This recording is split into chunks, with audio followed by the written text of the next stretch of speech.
আচ্ছা, বাস্তব গ্যাস বলতে তার আগে আমাদের জানতে হবে আদর্শ গ্যাস কি। আদর্শ হচ্ছে যে কোনো চাপ এবং উষ্ণতায় যে সকল গ্যাস পিভি সমান এনআরটি এই সূত্রটা মেনে চলে তাদেরকে আমরা বলে থাকি আদর্শ গ্যাস। ঠিক আছে, কিন্তু যখন উচ্চ চাপ এবং নিম্ন উষ্ণতায় আমরা দেখি গ্যাসেদের ক্ষেত্রে, তারা কিন্তু এই সূত্রটা অর্থাৎ পিভি সমান এনআরটি সূত্রটা কিন্তু মেনে চলে না। তাহলে কি, যারা মেনে চলে না, আমরা তো বলছি যে কোনো চাপ ও উষ্ণতাতে যেসব গ্যাস হচ্ছে পিভি সমান এনআরটি মেনে চলে তারা আদর্শ গ্যাস। তাহলে উচ্চ চাপ নিম্ন উষ্ণতায় মানছে না। ঠিক আছে, আর এই জিনিসটা খেয়াল রাখতে হবে যে প্রকৃতিতে সকল গ্যাস, যে গ্যাসগুলোই পাওয়া যায় না কেন সেটাই হচ্ছে বাস্তব গ্যাস। ঠিক আছে, অর্থাৎ আদর্শ গ্যাস হচ্ছে একটা নাম মাত্র, আইডিয়াল বলে কিন্তু কিছু হয় না। হ্যাঁ, এইটা বলা যায় যে বাস্তব গ্যাস কি হয়, সেটা হচ্ছে যে উচ্চ উষ্ণতায় এবং নিম্ন চাপে আদর্শ গ্যাসের ন্যায় আচরণ করে। বাট আদর্শ গ্যাস বলে কিন্তু প্রকৃতিতে কিছু হয় না। ঠিক আছে, আচ্ছা, আদর্শ গ্যাসের বৈশিষ্ট্যগুলো, বাস্তব গ্যাসকে জানার আগে আদর্শ গ্যাসের বৈশিষ্ট্যগুলো কিন্তু আমাদের জানতে হবে। যে ফার্স্ট বৈশিষ্ট্যটা হচ্ছে কি, সমস্ত চাপ এবং উষ্ণতাতে যে গ্যাস বয়েলার চার্লসের সূত্র মেনে চলে তাদেরকে আমরা আদর্শ গ্যাস বলছি। সেকেন্ড কি, যে স্থির তাপমাত্রা আদর্শ গ্যাসের জন্য এই যে পিভি বনাম পি লেখচিত্রটা আছে সেটা পি অক্ষের অর্থাৎ এক্স অক্ষের সমান্তরাল হবে। ঠিক আছে, 3 নাম্বার কি বলছে, সংনম্যতা গুণক মানে যেটাকে আমরা বলি কম্প্রেসিবিলিটি ফ্যাক্টর, এর মানটা কিন্তু সর্বদা 1 এর সমান হবে। 4 নাম্বার কি বলছে, আদর্শ গ্যাসকে কিন্তু তরলায়িত করা যায় না। যদিও আমরা কি জানি যে আমরা গ্যাস হচ্ছে একটা কম্প্রেসিবল ফ্লুইড, কিন্তু আইডিয়াল গ্যাসকে আমরা ইনকম্প্রেসিবল ধরি, এটা একটা অ্যাজাম্পশন। ঠিক আছে, 5 নাম্বার কি বলছে, যে ফ্রি এক্সপানশন মানে কি, যে মুক্ত চাপ অর্থাৎ কোনো চাপ নেই, তার এগেনস্টে যখন সম্প্রসারণ ঘটছে সেখানে কিন্তু তাপমাত্রার কোনো পরিবর্তন ঘটে না, কিন্তু অ্যাকচুয়াল আমরা যখন বাস্তবে দেখব সেখানে কিন্তু পরিবর্তন ঘটে। ঠিক আছে, আচ্ছা, বাস্তব গ্যাসের যদি আমরা বৈশিষ্ট্যগুলো দেখি, এটা কিন্তু কেবলমাত্র নিম্ন চাপ এবং উচ্চ উষ্ণতাতে বয়েল ও চার্লসের সূত্র মেনে চলবে। অর্থাৎ কি, আদর্শ গ্যাসের না আচরণ করবে কখন, নিম্ন চাপ আর উচ্চ উষ্ণতাতে। আর কি, বাস্তব গ্যাসের ক্ষেত্রে সংনম্যতা ধ্রুবক মানে কম্প্রেসিবিলিটি ফ্যাক্টর, যেটাকে আমরা জেড দিয়ে ডিনোট করি, সেটা হয় গ্রেটার দ্যান 1 হবে অথবা লেস দ্যান 1 হবে। কেবলমাত্র নিম্ন চাপ এবং উচ্চ উষ্ণতার ক্ষেত্রে জেড সমান 1 হবে। ঠিক আছে, ফ্রি এক্সপানশন মানে কি, শূন্য চাপের বিরুদ্ধে যখন সম্প্রসারণ হবে বা প্রসারণ ঘটবে তখন কিন্তু তাপমাত্রা হ্রাস ঘটবে বাস্তব গ্যাসের ক্ষেত্রে। এমনি আদর্শ গ্যাসের ক্ষেত্রে কোনো পরিবর্তন ছিল না।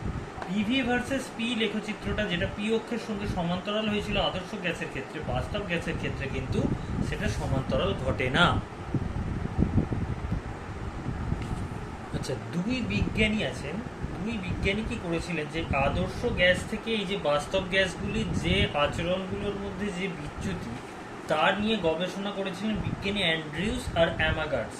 ঠিক আছে, তার মধ্যে অ্যামাগার্টস কার্ভটা কি জিনিস সেটা বলছি, যে পিভি ভার্সেস পি প্লটটা যদি স্থির চাপে আমরা করে থাকি সেই প্লটটা বা লেখচিত্রটাকে আমরা বলে থাকি অ্যামাগার্টের লেখচিত্র বা অ্যামাগার্টস কার্ভ। ঠিক আছে, তো অ্যামাগার্টস কার্ভ হচ্ছে দুটো ক্ষেত্রে আমরা দুটো কেস আমরা দেখতে পাচ্ছি। একটা হচ্ছে লো প্রেশার রিজিয়নে মানে নিম্ন চাপ অঞ্চলে, আর একটা দেখছি হাই প্রেশার অর্থাৎ উচ্চ চাপ অংশে দেখছি। ঠিক আছে, যেখানে নিম্নচাপ অংশে সেখানে কি দেখতে পাচ্ছি, যে এগুলো কিন্তু যে আইডিয়াল হলে কি হতো, পিভি ভার্সেস পি আইডিয়াল হলে কি হতো, এরকম সোজা চলে যেত। ঠিক আছে, এখানে কিন্তু দেখছি আমরা যাচ্ছে না একটাও, এখানেও দেখা যাচ্ছে না, এখানেও দেখা যাচ্ছে না, লো প্রেশারও দেখতে পাচ্ছি না, হায়ার প্রেশারেও কিন্তু দেখতে পাচ্ছি না। এর মানে এগুলো প্রুভ যে helium, nitrogen, oxygen, carbon dioxide এরা যারা এখানে দেখানো হয়েছে এরা প্রত্যেকেই কি বাস্তব গ্যাস। ঠিক আছে, তো লো প্রেশার রিজিয়নের মধ্যে আমরা যদি দেখি যে এই পিভি ভার্সেস পিটা, এখানে কিন্তু প্রেশার যত বাড়তে গেছে এখানে নাইট্রোজেন অক্সিজেন কার্বন ডাইঅক্সাইডের যে ভ্যালুটা, পিভির ভ্যালুটা ক্রমশ কমতে শুরু করেছে, ঠিক আছে। কিন্তু অপরদিকে হিলিয়াম এছাড়াও আর একটা গ্যাস আছে হাইড্রোজেন যেমন আছে, তারা কিন্তু পিভি আর পি অর্থাৎ কি প্রেশার যত বাড়তে থাকবে তার রেসপেক্টে পিভির মানটা কিন্তু ধীরে ধীরে বাড়তে থাকে, ঠিক আছে। এইটা থেকে আমরা কি কনসেপ্ট পাই সেটা আমি বলছি। তো তার আগে এই যে জিনিসটা এক্ষেত্রে যদি আমরা দেখি, অর্থাৎ হায়ার প্রেশার রিজিয়ন, এটা লো প্রেশার দেখেছিলাম যে এখানে একটা মিনিমা পেয়েছিলাম, ঠিক আছে। তো এখানে নাইট্রোজেন অক্সিজেন কার্বন ডাইঅক্সাইডটা যদি দেখি, লো প্রেশার রিজিয়নে এরা একটা মিনিমার থেকে ক্রস করে গিয়ে তারা কিন্তু তাদের ভ্যালু কিন্তু ধীরে ধীরে বাড়তে থাকে, এবং একটা সময় কি হয়, আইডিয়ালের যে লাইনটা ছিল অর্থাৎ তার যে সমান্তরাল প্যারালাল লাইনটা ছিল সেটা ভেদ করে কিন্তু আবার উপরে চলে যায়, ঠিক আছে।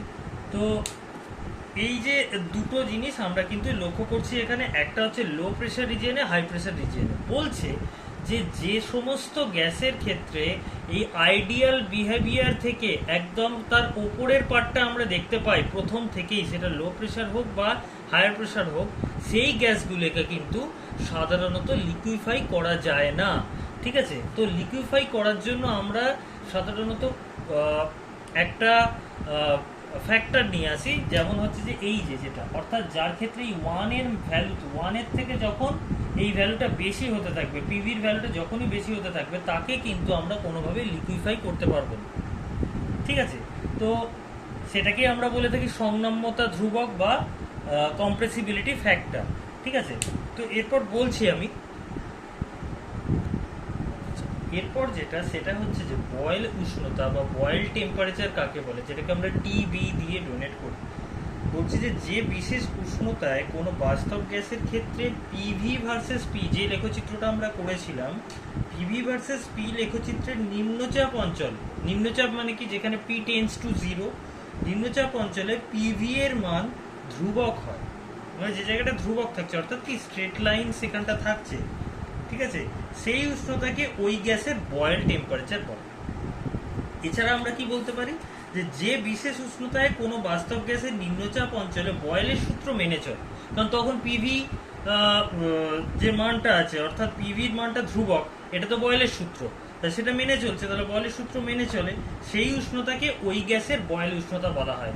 এই বয়েল উষ্ণতা যেহেতু এই যে del PV by del P equals to zero, এই মানটা যখন জিরো আসবে, কখন, যখন P tends to zero, PV change না হলেই তো এই ডেল পিভি যেহেতু দেওয়া আছে, মানে পরিবর্তন, যেটা অবকল নিয়েছি আমি এখানে পিভিকে উইথ রেসপেক্ট টু পি, তাহলে তার মানটা ডেফিনেটলি জিরো আসবে যখন পি টেন্স টু জিরো। বয়েলের সূত্র মানতে গেলে তো এইটা আসতে হবে, তো সেইটা থেকে আমরা পাই কি TV equals to a by R P, এটা এনে প্রুভ করানো যায়, ঠিক আছে। যে এখানে এটা প্রুভ করা যাচ্ছে যে এখানে আমরা দেখছি এর মানটা কি টিভি সমান এ বাই আর বি, যার মধ্যে এ আর বি হচ্ছে ভ্যান্ডারওয়ালের ধ্রুবক, ভ্যান্ডারওয়াল একটা গ্যাসের ইকুয়েশন, সেইটা ধ্রুবক, সেটা আসছি পরে বলছি। এবারে কম্প্রেসিবিলিটি ফ্যাক্টর, কম্প্রেসিবিলিটি ফ্যাক্টর যেটা আমি ফার্স্টে বলেছিলাম যে আমরা অ্যামাগার্টস কার্ভ থেকে যে জিনিসটা দেখতে পাচ্ছিলাম, অর্থাৎ আইডিয়াল গ্যাস এক মোল যদি আমরা দেখি, আইডিয়াল গ্যাস এক মোলের ক্ষেত্রে তার ইকুয়েশন অফ স্টেটটা কি হবে, পিভি ইকুয়ালস টু আর টি, কিন্তু রিয়েল গ্যাস তো পিভি ইকুয়ালস টু আর টিটা মানছেন, ঠিক আছে। তাই পিভি ইকুয়ালস টু একটা কনস্ট্যান্ট আসছে যেটাকে জেড আর টি বলছি, পিভি ইকুয়ালস টু জেড আর টি, কনস্ট্যান্টটা হচ্ছে জেড, হেন্স জেড সমান আমরা কি বলতে পারি, পিভি বাই আর টি। এই জেডটাই হচ্ছে কি কম্প্রেসিবিলিটি ফ্যাক্টর, ঠিক আছে। আমি যদি ধরি, মানে আমরা যদি ধরি যে আইডিয়াল গ্যাসের ক্ষেত্রে এই যে যেটা ধরেছিলাম, আইডিয়াল গ্যাসের ক্ষেত্রে এই আরটিটাকে বাই করে নিয়ে চলে আসি যে PVID by RT equals to 1, যেখানে ভিআইডি মানে হচ্ছে যে volume of the ideal gas, আর পিভিআর বাই আরটি এইটা ইকুয়ালস টু জেড, যেখানে ভিআরটা হচ্ছে volume of the real gas. তাহলে আমরা যদি দুটোকে ভাগ করে দিই, এইটা দিয়ে এটাকে ভাগ করে দিই, তাহলে আমরা কি পাবো, যে পি বাই আরটি তো কেটে চলে যাবে, তাহলে ভিআর বাই ভিআইডি সমান হয়ে যাবে কি, ভিআর বাই ভিআইডি সমান হয়ে যাবে হচ্ছে জেড, যেটা হচ্ছে কম্প্রেসিবিলিটি ফ্যাক্টর, অর্থাৎ রিয়েল ভলিউম, রিয়েল গ্যাসের ভলিউম বাই আইডিয়াল গ্যাসের ভলিউম, এদের যে রেশিওটা সেটাকেই আমরা বলি কম্প্রেসিবিলিটি ফ্যাক্টর। আচ্ছা, এইবারে কম্প্রেসিবিলিটি ফ্যাক্টরটা জানার পর এখানে তিনটে কন্ডিশন আসছে। আমরা তো জানি যে Z equals to VR by VID, তাহলে যদি এরকম হয় যে কখনো যে রিয়েল ভলিউমটা অর্থাৎ রিয়েল গ্যাসের যে ভলিউমটা সেটা যদি আইডিয়াল ভলিউমের থেকে বেশি হয়ে যায়, তখন কি ঘটবে? তখন জেড এর ভ্যালুটা গ্রেটার দ্যান 1 হয়ে যাবে, অর্থাৎ কি বাস্তব গ্যাসটা আদর্শ গ্যাসের চেয়ে কম সংকোচনশীল হবে, অর্থাৎ তখন আমরা কিন্তু ধনাত্মক বিচ্যুতি দেখতে পাবো। অর্থাৎ যদি এই প্লটটা দেখি, এই প্লটটার ক্ষেত্রে হিলিয়াম যেটা দেখানো আছে, যেখানে জেড গ্রেটার দ্যান 1 হিলিয়ামটা, ইভেন CO2 ক্ষেত্রেও আছে, এই পোর্শন থেকে যে অংশটা আছে উপরে, এখানে কিন্তু জেড গ্রেটার দ্যান 1, অর্থাৎ এই ক্ষেত্রে বলছে যে বাস্তব গ্যাসটা আদর্শ গ্যাসের চেয়ে কম সংকোচনশীল, অর্থাৎ কি এখানে প্রেসার অ্যাপ্লাই করে এটাকে কিন্তু লিকুইফাই করতে আমরা পারবো না। ক্লিয়ার? এইবারে যদি এরকম হয়ে যায় যে আইডিয়াল ভলিউমটা রিয়েল ভলিউমের থেকে বেশি হয়ে গেছে, অর্থাৎ রিয়েল ভলিউমটা কি কম হয়ে গেছে আইডিয়াল ভলিউমের থেকে, তাহলে জেডটা লেস দ্যান 1 হয়ে যাবে, অর্থাৎ তখন কিন্তু বাস্তব গ্যাস আদর্শ গ্যাসের চেয়ে বেশি সংকোচনশীল, অর্থাৎ এখানে প্রেসার অ্যাপ্লাই করলে কিন্তু আমরা লিকুইফাই করতে পারবো। ঠিক আছে? আর কি, যে এইটা আদর্শ গ্যাসের থেকে নেগেটিভ ডেভিয়েশন, কারণ কি এটা আইডিয়াল, এর থেকে নিচে এসছে এইখানটা, তাহলে নেগেটিভ ডেভিয়েশন এসছে। ক্লিয়ার? এইবারে যেটা আছে যে আমরা যদি দেখি যেটা থার্ড কন্ডিশন, অর্থাৎ যে আইডিয়াল ভলিউম আর রিয়েল ভলিউম যখন ইকুয়াল হয়ে যাবে, তখন জেড সমান 1, তখন বাস্তব গ্যাসটা কি হবে? আদর্শ গ্যাসের ন্যায় আচরণ করবে, যেটা এইরকম লিনিয়ার, এই যে 1 এর সঙ্গে ইকুয়াল। ক্লিয়ার? তাহলে এই তিনটে কন্ডিশন কিন্তু আমরা কোথা থেকে পাচ্ছি? অ্যামাগার্টস কার্ভ থেকে পাচ্ছি, আর কম্প্রেসিবিলিটি ফ্যাক্টরের কন্ডিশন থেকে পাচ্ছি। আমরা যদি নিচের প্লটটা টেম্পারেচার বেসিসে আমরা দেখি, যে যেটা একদম স্ট্রেটে বেরিয়ে গেছে, অর্থাৎ যার ক্ষেত্রে জেড গ্রেটার দ্যান 1, সেখানে হচ্ছে 100 ডিগ্রি সেলসিয়াস টেম্পারেচার, তারপর যেটা জেড লেস দ্যান 1 পেরিয়ে গিয়ে আবার জেড গ্রেটার দ্যান 1 হচ্ছে, অর্থাৎ এই 100 ডিগ্রি সেলসিয়াসকে পেরিয়ে যখন যাচ্ছে, এখানে কিন্তু জেড লেস দ্যান 1 আছে বলেই টেম্পারেচারের ভ্যালুটা কি হয়েছে? লেস দ্যান 0, মানে হচ্ছে -70 ডিগ্রি সেলসিয়াস কিন্তু আমরা পেয়েছি। যে বাস্তব গ্যাসের ক্ষেত্রে এটা আমরা জানি যে যদি ফ্রি এক্সপ্যানশনের ক্ষেত্রে যদি কম প্রেশারটা, মানে এটা যদি বাড়ে, ঠিক আছে, মানে সম্প্রসারণ যদি ঘটে, তাহলে তাপমাত্রার পরিবর্তন হয়। ঠিক আছে, সেটাই কিন্তু আমরা এখানের ক্ষেত্রে কি হয়েছে দেখতে পেয়েছি। এইটার ক্ষেত্রে কিন্তু Z equals two greater than 1, অর্থাৎ ধনাত্মক বিচ্যুতি ঘটেছে, এটার ক্ষেত্রে হচ্ছে ঋণাত্মক বিচ্যুতি ঘটেছে। ঠিক আছে, এই হয়ে গেল অ্যামাগার্টস কার্ভ। আচ্ছা, গ্যাসের অর্থাৎ যে আদর্শ আচরণ থেকে বাস্তব গ্যাসগুলোর যে বিচ্যুতির কারণ হিসেবে প্রধান দুটি কারণ উঠে আসে। ফার্স্ট কারণ যেটা, সেটা হচ্ছে যে গ্যাসের অণুগুলোর আয়তন, অর্থাৎ কি ইন্ডিভিজুয়াল যে অণুগুলো আছে সেই ইন্ডিভিজুয়াল অণুগুলোর আয়তন, যেটা আমরা গ্যাসের গতিতত্ত্বের শিকার যে বিন্দু আয়তন ধরে নিয়েছিলাম, কিন্তু আমরা যদি ধরি যে এটা একটা কন্টেনারের মধ্যে বিন্দু আয়তন গ্যাসের অণু আছে, তাহলে এটা জানি যে গ্যাসের অণুগুলো পরস্পর মানে হ্যাপাজার্ড মুভমেন্ট দেখে, অর্থাৎ ব্রাউনিয়ান মোশন বর্তমান। কিন্তু এই আয়তনটাকে যদি আমরা একটু ছোট করে দিই, তাহলে এদের কিন্তু যে গ্যাসের অণুগুলো আছে সেগুলো কিন্তু বড় বড় হয়ে যাবে, কারণ তাদের ইন্ডিভিজুয়াল ভলিউমটা কিন্তু তখন সেন্স করা যাবে। এটা আমরা কিভাবে এক্সাম্পল ধরতে পারি, যে একটা হল ঘর আছে যেখানে প্রায় 500 স্টুডেন্ট থাকার কথা, অডিটোরিয়াম যদি ধরি 500 স্টুডেন্ট থাকার কথা, সেখানে যদি 10 জন থাকে, তাহলে 10 জন কিন্তু খুব ইজিলি মুভমেন্ট করতে পারবে। কিন্তু একটা ছোট্ট ঘর, যে ঘরটা তে হার্ডলি হয়তো 10 জন থাকার কথা, সেখানে যদি 20 জন থাকে, তাহলে ডেফিনেটলি কি হবে, তারা তাদের যে ভলিউমগুলো, অর্থাৎ কে মোটা কে রোগা, ঠিক আছে, গায়ে ঘেঁষাঘেঁষি যে ব্যাপারটা, সেটা কিন্তু তারা ফিল করতে পারবে, অর্থাৎ কি মুভমেন্ট করার জায়গাটা যেটা, সেটা কিন্তু কমে যাবে। অর্থাৎ কার্যকরী আয়তন বলে একটা ব্যাপার আছে। কার্যকরী আয়তন কাকে বলছে, যে জায়গাটার মধ্যে কিন্তু এই গ্যাসের অণুগুলো, যে জায়গাটার মধ্যে গ্যাসের অণুগুলো ফ্রিলি মুভমেন্ট করতে পারবে, সেই জায়গাটাকে আমরা বলছি কি কার্যকরী আয়তন। তো কার্যকরী আয়তনের মানটা কি হচ্ছে, হ্রাস পেয়ে যাচ্ছে যখন গ্যাসের অণুগুলোকে আমরা ধরছি যে তাদেরও কিন্তু আয়তন বর্তমান। ঠিক আছে, অর্থাৎ এইটা হচ্ছে আমার গ্যাসের অণুগুলোর আয়তন আছে, এটার জন্য এই চেঞ্জটা আমরা বুঝতে পারছি। অর্থাৎ যে গ্যাসের অণুগুলোর আয়তন, ইন্ডিভিজুয়াল আয়তনকে না ধরে আমরা কন্টেনারের আয়তনকে ধরছিলাম, তা করলে কিন্তু হবে না, তাহলে গ্যাসের ইন্ডিভিজুয়াল আয়তনকেও কিন্তু দেখতে হবে। ঠিক আছে, যে তাদের কার্যকরী আয়তন যেহেতু হ্রাস পেয়ে যাচ্ছে আদর্শ আয়তনের থেকে। আচ্ছা, 2 নম্বর যেটা আমরা গ্যাসের গতীয় তত্ত্বের ক্ষেত্রে দেখেছিলাম, যে গ্যাসের অণুগুলোর মধ্যে কোনো প্রকার আকর্ষণ বা বিকর্ষণ বল বর্তমান মানে থাকে না। ঠিক আছে, কিন্তু অ্যাকচুয়াল ক্ষেত্রে আমরা যদি লক্ষ্য করি যে গ্যাসের অণুগুলোর মধ্যেও কিন্তু আকর্ষণ বল বর্তমান। ঠিক আছে, আমি এখানে ধরেছি যে দুটো কণা, একটা কণা এইখানে যেটা হচ্ছে পাত্রের দেওয়ালের কাছে আছে, আর একটা হচ্ছে কেন্দ্রের কাছাকাছি বর্তমান। তো এখানে কি হচ্ছে, যেটা কেন্দ্রের কাছাকাছি বর্তমান সেগুলো হচ্ছে এই যে কণাটা আছে তার পার্শ্ববর্তী কণা দ্বারা সমানভাবে আকৃষ্ট হচ্ছে। ফলে এই যে কণাটা লব্ধি বল, মানে কোনো একটা ডিরেকশনের দিকে যে সরণ বা মুভমেন্টটা ঘটবে সেটা কিন্তু জিরো হয়ে যাচ্ছে। ফলে কি হচ্ছে, ওর আলটিমেটলি ওর পজিশনটা কিছু চেঞ্জ হলো না। কিন্তু যে আমার পাত্রের দেয়ালের কাছে আছে তার একটা সাইডে সব ধরনের কণাই আমার বর্তমানে এইটা আছে, এটা আছে, এটা আছে, এটা আছে, এর জন্য এইখানে এইখানে কিন্তু আকর্ষণ বলটাও ফিল করতে পারছে। ঠিক আছে, কিন্তু পাত্রের এই সাইডে তো কোনো কণা নেই। ফলে কি হবে, যে পাত্রের সাইডে কিন্তু ওর কোনো রকম আকর্ষণ বল শো করবে না। ফলে এর লব্ধি কিন্তু আমরা একটা দেখতে পাবো কোন দিকে হবে, এর লব্ধিটা কিন্তু এই দিকে হবে, এই দিকে। ফলে কি হলো, আমরা কখন চাপ বুঝি, চাপটা হচ্ছে যে এই কণাগুলো যখন এসে এই পাত্রের দেওয়ালে ধাক্কা দেয়, ধাক্কা দেওয়ার ফলে একটা একক এরিয়ার মধ্যে যে বল প্রয়োগটা করে সেটাই তো তার চাপ। তাহলে এই যে কণাগুলোর প্রতি তার আকর্ষণ বলের জন্য যে বল দ্বারা ও যে বল দ্বারা ও ধাক্কা দেবে, ধাক্কা দিয়ে চাপটা সৃষ্টি করবে তার থেকে কম হয়ে গেল। ঠিক আছে, আর এই যে কণাগুলো, যে এই একটি কণা অপর একটি গ্যাসের কণাকে যে বল দ্বারা আকর্ষণ করে সেই বলটাকে আমরা বলে থাকি কি, কোহেসিভ ফোর্স। অর্থাৎ কি, যে পাত্রের যে প্রেশারটা হওয়ার কথা ছিল তার থেকে কিন্তু প্রেশারটা হ্রাস পেয়ে যাচ্ছে। কারণ কি, গ্যাসের অণুগুলোর মধ্যে এই আকর্ষণ বলটা থাকার জন্য। তো বেসিক্যালি এই দুটোই হচ্ছে কন্ডিশন, একটা হচ্ছে গ্যাসের অণুগুলোর নিজস্ব আয়তন, আর হচ্ছে গ্যাসের অণুগুলোর মধ্যে বর্তমান আকর্ষণ বল। এই দুটো কারণেই কিন্তু আদর্শ গ্যাসের আচরণ থেকে বাস্তব গ্যাসগুলো আলাদা হয়ে যায়। আচ্ছা, এবারে ভলিউম কারেকশন। যেহেতু ভলিউম কারেকশন বলতে ফার্স্ট যেটা বলেছিলাম যে আয়তনের দ্বারা যে মানে গ্যাসের অণুগুলো নিজস্ব আয়তনকে আমরা ধরছিলাম না, সেটা ধরতে হবে। তো ধরে আমরা যেটা নতুন পাবো, অর্থাৎ বাস্তব গ্যাসের যে ইকুয়েশন অফ স্টেটটা, সেটা হচ্ছে ভ্যান ডার ওয়াল ইকুয়েশন। ওকে, তো সেটার জন্য আমায় কি করতে হচ্ছে, ফার্স্ট হচ্ছে ভলিউম কারেকশন করতে হবে। তো ধরিলাম কি, যে 1 মোল বাস্তব গ্যাস ভি আয়তনের পাত্রে রাখা আছে, অর্থাৎ কন্টেনারের আয়তনটা হচ্ছে ভি আয়তন।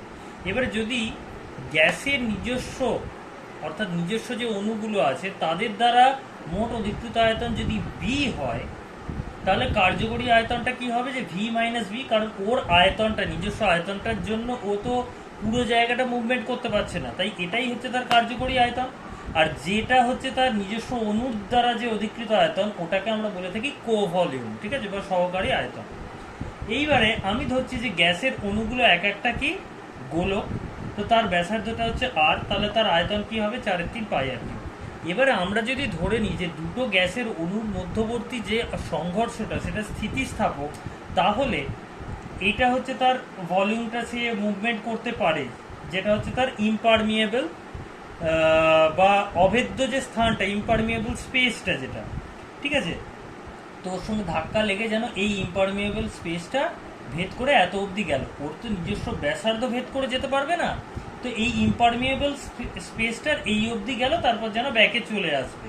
তো আমি একটা অণুর আয়তনটা হচ্ছে 4/3 পাই আর কিউব পেয়েছি। তাহলে এই অভেদ্য স্থানটার কি হবে, কারণ এই ডিস্টেন্সটা তো 2r, তাহলে 4/3 পাই 2r কিউব হয়ে যাবে। ঠিক আছে, এইবারে এখানে প্রতিটা অণু গড়ে যে অবেদ্য স্থান তৈরি করবে তার আয়তনটা কি হয়ে যাবে, আমরা যদি ধরি যে দুটো, আমি যেটা ছবি এঁকেছিলাম আগে, যে দুটো অণু আমরা ধরেছিলাম, তাই কি হবে, টোটাল যে আয়তনটা অবেদ্য স্থানে সেটাকে 2 দিয়ে ভাগ করে দিয়ে আমরা পেয়ে যাব। তাহলে এটা হচ্ছে 4 × 4/3 পাই আর কি। এবারে যদি 1 গ্রাম অণু মানে কি 1 মোল, এবারে 1 মোল করতে গেলে কি করতে হবে, এর সঙ্গে অ্যাভোগাড্রোর সংখ্যা গুণ করে দিতে হবে, সেটাই হচ্ছে বি।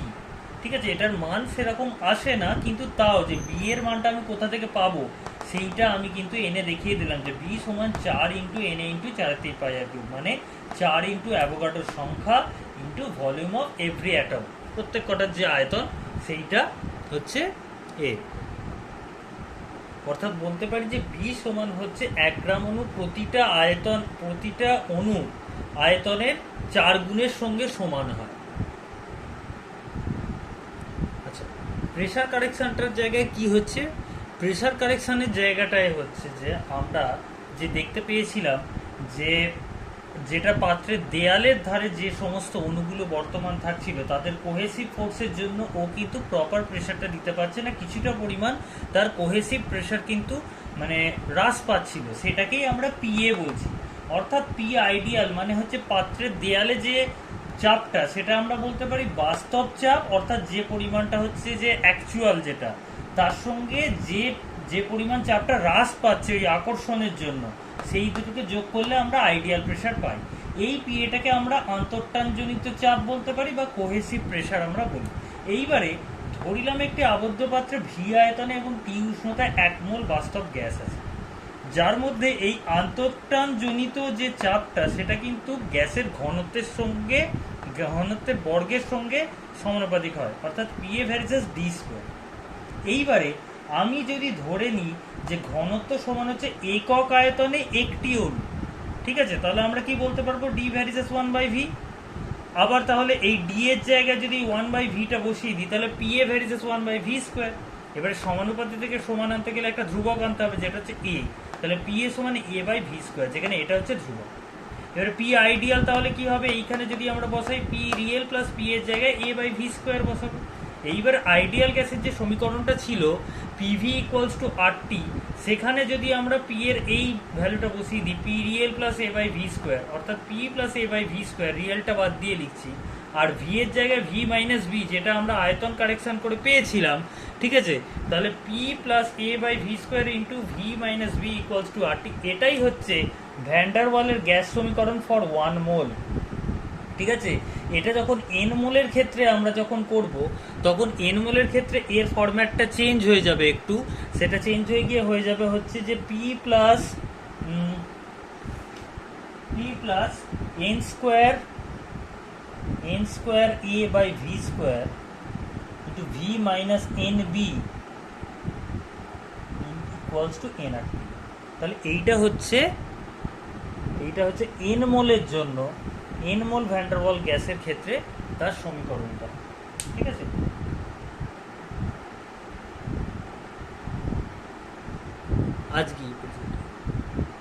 আজকে এই পর্যন্তই, বাকিটা পরের দিন হবে।